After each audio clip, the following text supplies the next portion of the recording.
Alla guida di un bus nell'affrontare una rotonda a Padova ha urtato leggermente un'auto con a bordo una coppia, marito e moglie incinta. Il conducente della vettura, nonostante lo spavento, si è messo all'inseguimento del mezzo, lampeggiando i fari e suonando il clacson per farlo fermare.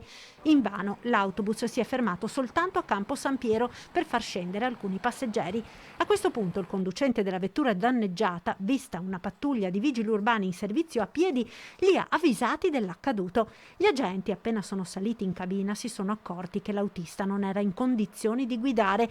Sottoposto al pretest per l'alcol è risultato positivo, risultato confermato poi dall'alcol test, che ha evidenziato un tasso alcolemico di 1,55. Sopra l'1,50 vengono applicate le sanzioni massime previste per la guida in stato di ebbrezza: arresto da 6 mesi a 1 anno, multa che va da 1.500 a 6.000 euro e sanzione accessoria della sospensione della patente per un periodo che va da 1 a 2 anni.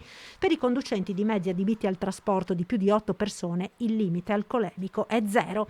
L'autista del bus, 53 anni, residente a Riese Pio X, è stato denunciato e gli è stata ritirata la patente. L'autista era in servizio sulla linea Padova-Castelfranco in concessione MOM, ma in subaffidamento ad una ditta privata padovana. MOM è quindi estranea alla vicenda. La ditta, che aveva appaltato la linea, ha inviato sul posto un altro autista per recuperare il mezzo rimasto bloccato a Campo San Piero. I passeggeri che erano a bordo hanno dovuto attendere la corsa successiva per riprendere il viaggio.